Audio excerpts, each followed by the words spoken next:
Welcome to another lecture in Dr. Scalpel's Guide to Surgery. Now we're making progress. We've talked about incisions, exposure, and bleeding.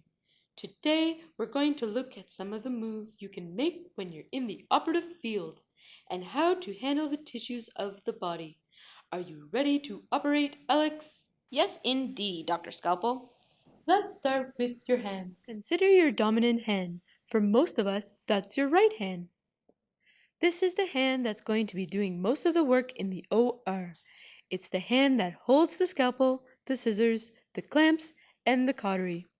If your dominant hand is the brawn, your non-dominant hand is the brains of the operation. That's your left hand for most of us. Your left hand is the one that holds the tissue still, or displays the part you have to cut next, and provides traction in the correct direction. If you don't have proper traction on the tissues, it makes it very hard to get the job done. Proper traction in the right direction is a key element of surgery. So it would be hard to be a one-handed surgeon then? It would be very hard. You have to use both hands at the same time.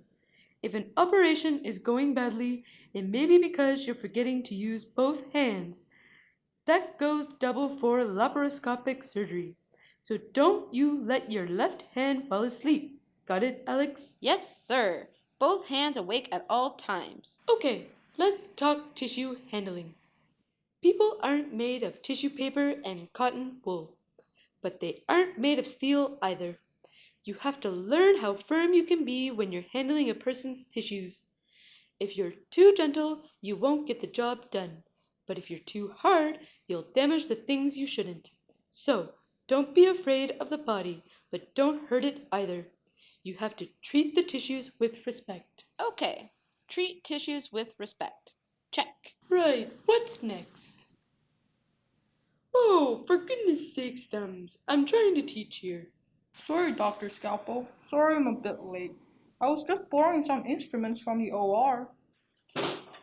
Oh, okay. Actually, those might be useful. What have you got there? Let's see.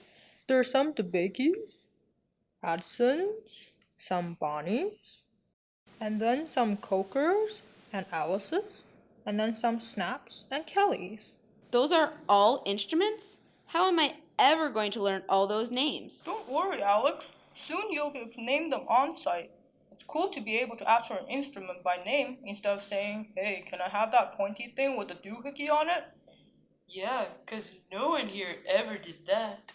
Right, Thumbs? Hey, we all have to start somewhere. Okay, let's start with handheld forceps. They're basically like a really long set of tweezers. You hold them in your hand and use the tips to pick up and hold the tissue. Some people call them pickups or thumbs. Like Dr. Thumbs? Yep, just like me. It's 'cause you make them work with your fingers and thumbs. There are all kinds, long and short, heavy and light. You can get ones with big teeth on them, and some with lots of little teeth, and some with no teeth at all. Wait, so there's forceps with and without teeth? What's the difference? Non-tooth forceps have smooth tips. They are used to hold delicate tissues. Tooth forceps have teeth on them. They are for gripping tougher tissue like the skin.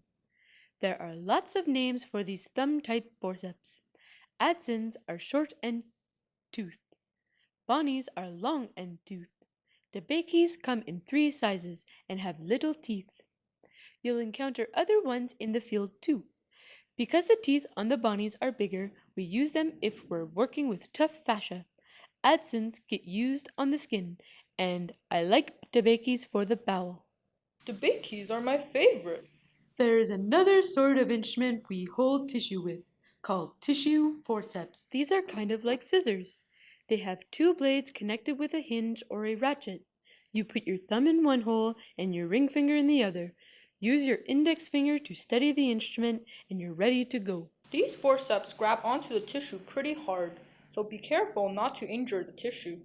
You'll sometimes see a surgeon checking a tissue forceps out by putting it on their own hand, just to see how hard it holds. Ow! Cool.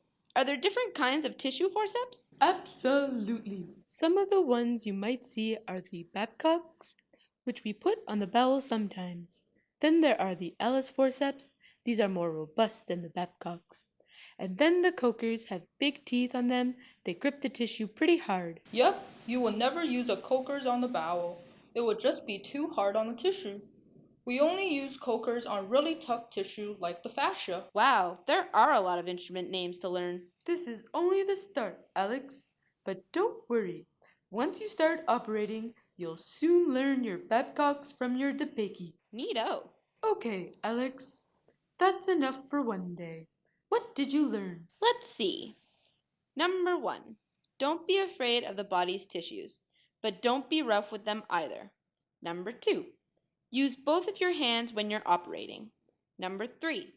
One hand cuts and the other hand handles tissue and provides traction. Number 4. Handheld forceps are called thumbs, and you work them with your fingers and thumb. Number 5. Tissue forceps work like scissors, and they clamp onto tissue. Number 6. Pick your forceps to match your surgery and how tough the tissue is. By Jove! I think she's got it. I am such a great teacher. Right, Thumbs? Yes, boss.